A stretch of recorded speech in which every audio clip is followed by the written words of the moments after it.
Today's video, guys, I want to talk about something other than motorcycles. A few of you have reached out to me, a few of you longtime subscribers. Thank you guys for hanging on and checking back in. I really appreciate you. But I've gotten a few requests to talk about my sobriety. And that was part of the reason I have a motorcycle is due to my sobriety.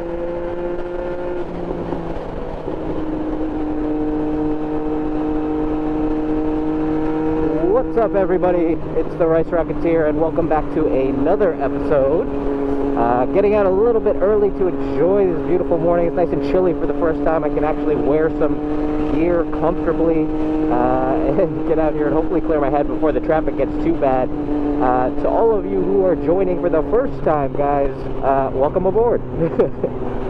This is a NYC moto vlog, trying to keep it nice and casual, not trying to get into the specs, not trying to get into comparisons or anything like that, just trying to share some thoughts from a relatively new rider, with the hopes that you all will tag along, and if you don't ride, you'll want to ride and join the community, and if you do already ride, hopefully have something to clear your head on the weekends. If you haven't subscribed, guys, please make sure to do so. We hit 500 last week or 2 weeks ago.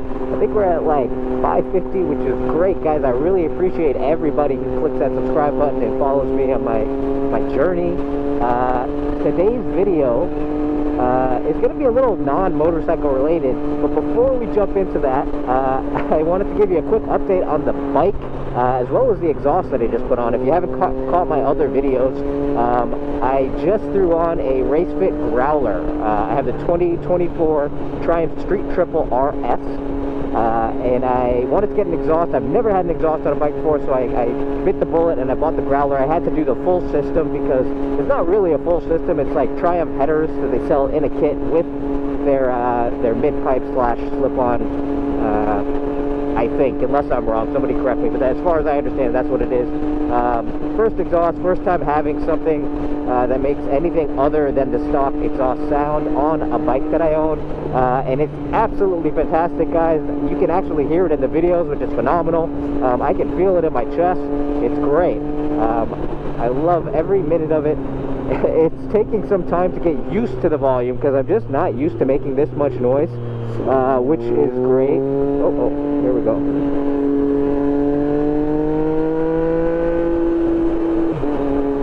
Not used to making this much noise, so what I had to do was get some earplugs. Actually, they sent earplugs with the exhaust. I guess that they've had enough complaints, or maybe they're just considerate enough. I don't know, but you really do need them with an exhaust like this just to kind of stay sane. My last video was up in Long Island, so it took me a while to get up there, and by the time I got there, it was like 100 miles in. I took my helmet off, and man, my ears were hurting. That with the wind noise,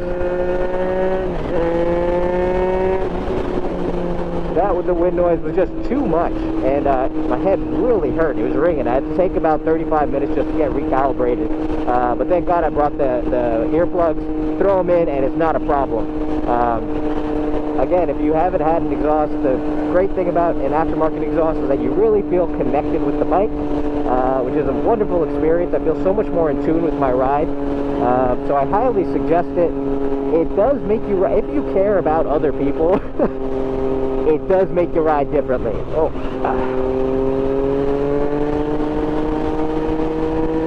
On the highway, it's not a problem. Like right now, being this loud is great, and I have no problem with it, but if you're down in the city, it is ear-splittingly loud for anybody. So my riding style has changed drastically on a day-to-day basis.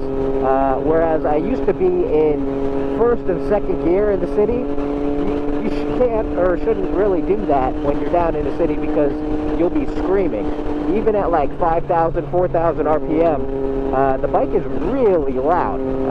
So I throw it in like third, sometimes fourth, and I keep the revs super low, which just takes some adjusting. So that's the one major change that I've had to make, which was a worry to me, but it's okay. It's just a different style, it's a different approach. The other thing I also thought I would have to change would be the fueling. I thought that I would have to get this thing mapped and have to get it, tuned accordingly, which I was kind of worried about because I don't want to do that. And I don't. I got about 130 miles out of a tank, And right now, let's see where I'm at right now, because I'm currently tracking my usage for city riding. That was for highway riding. I'm at 64 and about a half tank, so it should roughly be the same. It should be about 100 miles to the tank, which to me is a-okay. That's not bad at all. So I was worried that it would be like 40 miles to the tank. Not quite that extreme, but that it would be terrible, and I was really worried about that because I do not want to fill up 3 times a week. So anyway, that's my quick update for the exhaust. For the bike, I've had this bike for it's been about 2 months now. Put about 1,600 miles on it, and you know, not much has changed. The bike kind of set in. The suspension feels really good now. It's even sunk in a little bit, so I have the low seat on here, and the bike feels even lower, and I don't mean unmanageably so. I just mean that I feel like I'm not struggling to put my foot down in traffic, which is a-okay. God, what a beautiful morning. I wish this traffic did not exist. So, guys, before I jump into the video, I'm just going to enjoy this morning ride. I'm going to pull over somewhere, and then we'll jump in to today's video.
Alright guys, so I made it up here to my spot, or not exactly my spot is that way.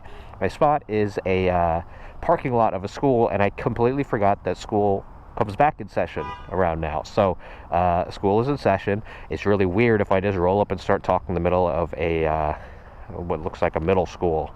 That's really creepy, so I'm gonna stay over here. I'm gonna check in with you guys.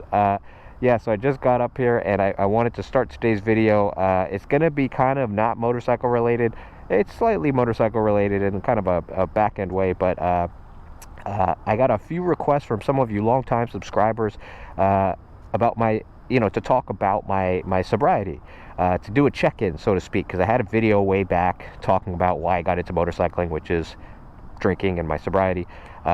So first of all, I really appreciate you guys for having subscribed to me and followed my life for this long. I really appreciate it. And second, for caring enough to want an update and to be curious about that. So this is that video, and I'm going to get back on the road to talk about this, but just a quick overview for those of you who are new to the channel or haven't watched for that long.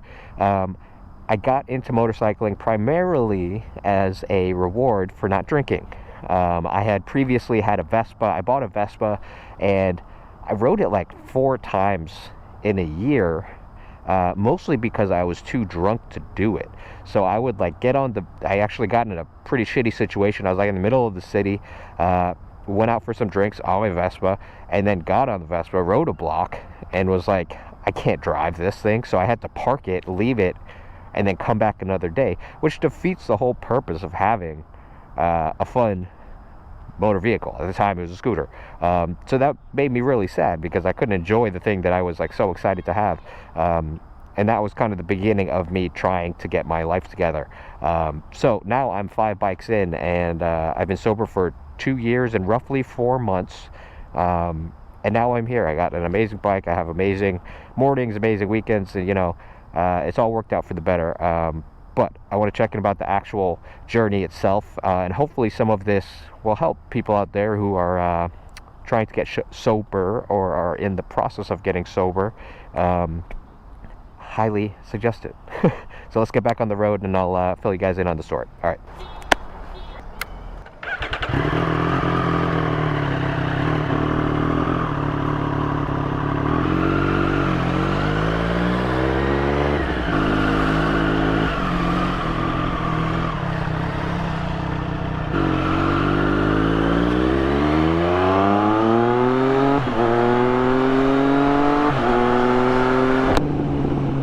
Oh man, that feels good to get out of there.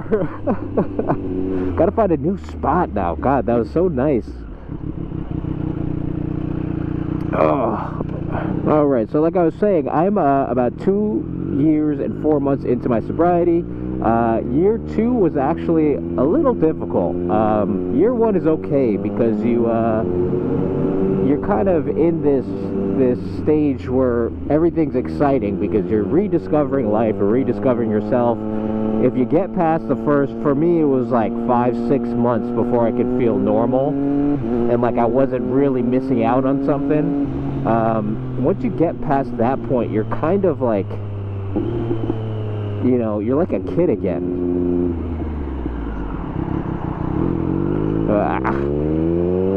You're a kid again, rediscovering yourself, rediscovering your environment, rediscovering friends, and reassessing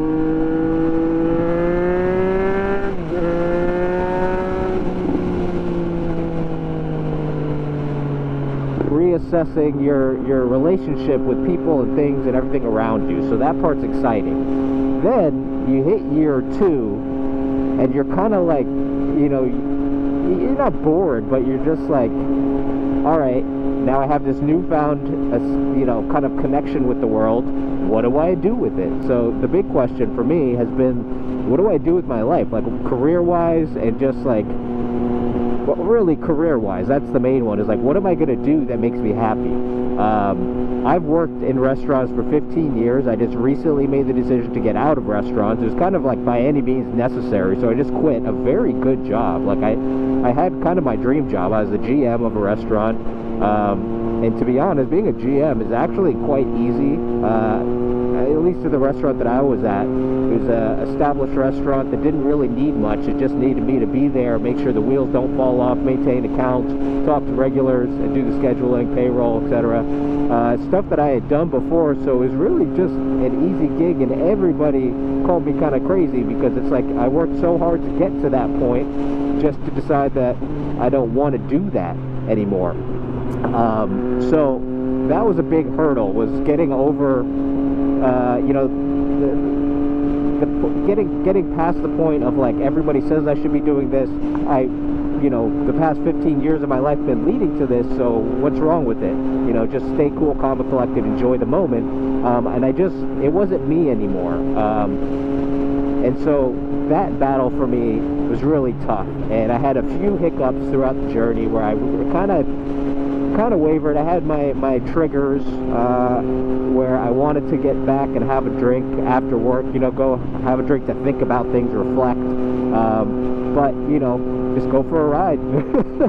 That's been my default. Is I went out for a ride, cleared my head, and decided against that, and I'm very thankful for that. So in that regard, this is about motorcycling. Motorcycling helps keep me sober. It really does. It's not the sole reason that I don't drink, that's for damn sure, but it helps maintain and it helps give me a reason. When I ever think that, like, oh, well, a Friday night out could be really fun, just one, you're gonna be fine, just do it once and then stop tomorrow. You did it before, you can do it again. Whenever that voice comes in my head, this is what saves me. I just jump on the bike and I go out, and this is the reason I don't do that, and this is all the more better than going out and having a drink. So yeah, motorcycling really does help keep me sober. I'm working at a motorcycle dealership now, which is cool, it's fun, but it's certainly not what I want to do with the rest of my life. So I'm kind of, I think everyone is going through this, whether you're sober or not. It's just figuring out what makes you tick. The only difference is when you wake up from being drunk for 20 plus years, you kind of have to start again. It's like starting from high school, you know. You're like, all right, now I'm ready to approach the world. So that's been my second year of sobriety, but all things considered, I'm kind of, I don't get very many triggers anymore. You know, everybody's different, and for me, it's when the sun goes down. That was always my time. As soon as the sun started going down, so you know, come winter time, it was a real problem, because sun goes down pretty early. It also, like, for me, it wasn't a fun thing. Like, I don't enjoy drinking with people to meet people. I enjoy drinking by myself, and that's not like, well, I guess it is like a super depressing approach, but like, I like drawing, I like writing, I like being in my own world, I like tuning off to the world. So like, that was the ideal time. When the sun goes down, I'm not going to see anybody. And I can just be in my own element. That was my favorite time to drink. So, you know, there's plenty of that, and learning how to deal with that time was a real struggle, and now I'm pretty smooth sailing. I'm fortunate enough to have a girlfriend who is my better half. Like, we just complement each other very well, and she is amazing for having stayed with me throughout this whole journey. I can't thank her enough. Oh my God. Not everybody is that fortunate, and I'm very, very thankful for that. I'm also very thankful for the motorcycle and my dog. Like, there are many things in my life that I've learned to look at favorably. A big part of my journey has been learning how to use the resources that are available to me. I think that's something that a lot of people become uncomfortable with, is asking for help and leaning on people. That is a huge that was a huge hang up for me. Was like, I don't want to impose on anyone, and also, like, you know, I don't want to use what's in front of me, basically, which is, honestly, when I look at it from like a management perspective, it's just poor management.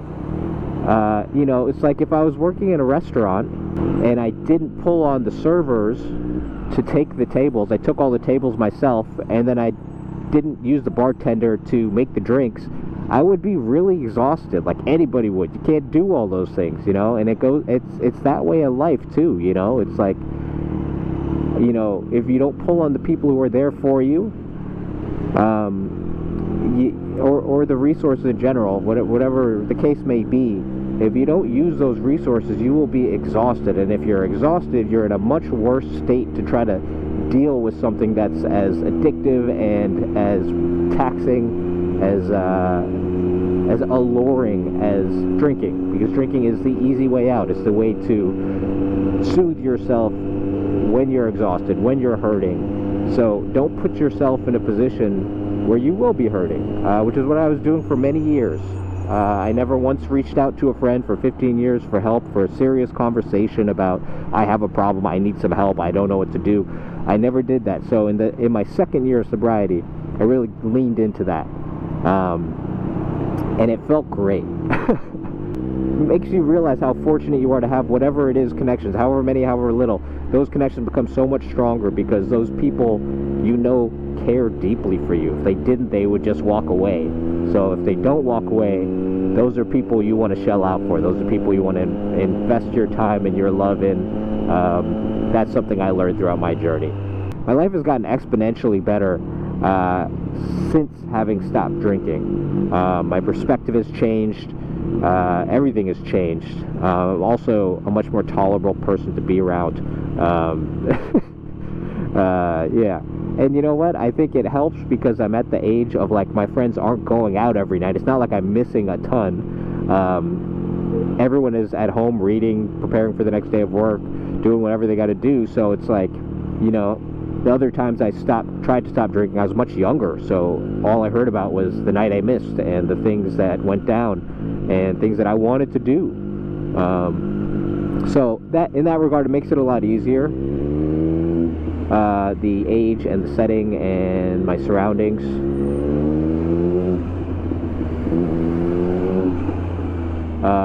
That helps a lot. Let's see. It's weird because I think of, last thought I'll say is that, you know, a lot of people talk about alcohol and substances in general, for that matter, as like a relationship. And it is very true.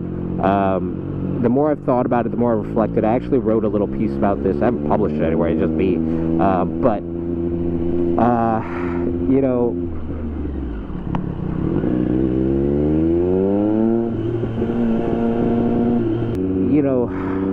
you become very close to alcohol or whatever you're using, and it's almost like it kind of understands you, right? Like it knows when to come in and when not to, and really that's just a reflection of you. But so when you leave it, like, there were good times too when I was drunk, like, and I had drank since I was like 11. Like, this was something that, for anybody who grew up in New York, I don't know if this applies everywhere in the world, in the country, but drinking is very much a part of just New York. Like, you get your fake ID when you're in middle school, and you go out and you buy stuff. You get friends at bodegas who get you beer. You go to bars way earlier than you should. Like, it's just part of New York. So it, for as long as I can remember, has been part of my everyday life. And so I have many memories of getting drunk, like romanticized memories of my experience with alcohol. And you know,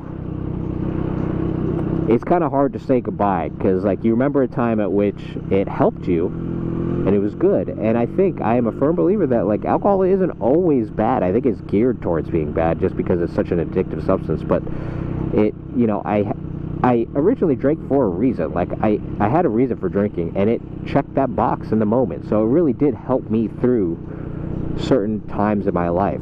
The problem is, you know, you got to look at it in terms of, like, pros and cons, right? Like, there's a time at which the pros outweighed the cons. Great. Enjoy it. But then it very quickly and unknowingly switches to the flip side, where the cons outweigh the pros.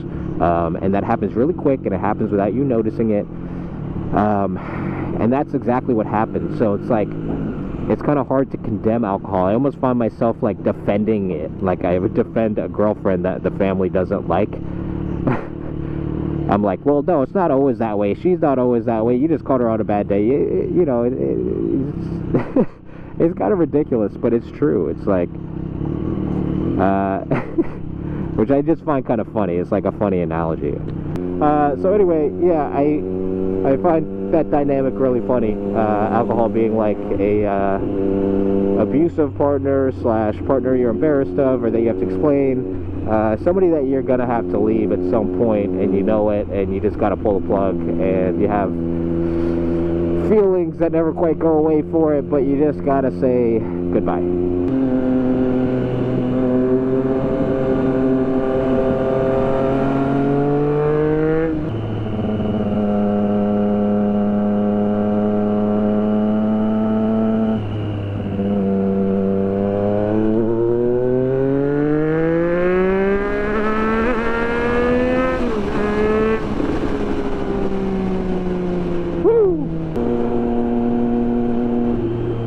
Guys, so that is my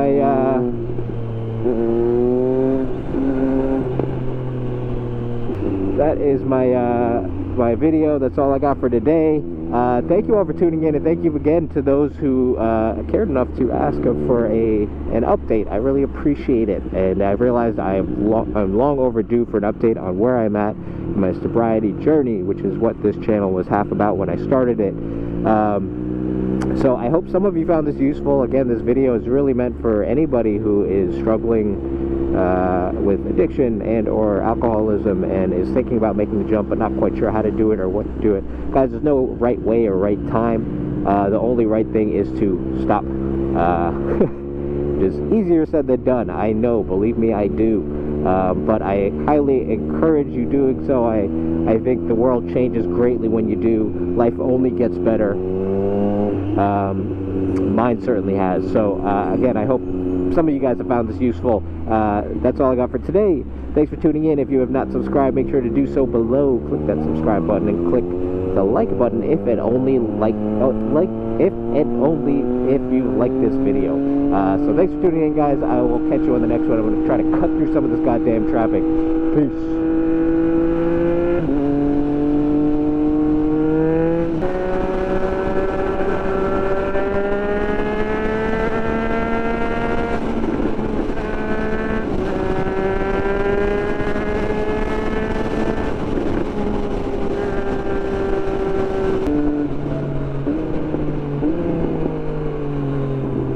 How the fuck did I get back to Long Island?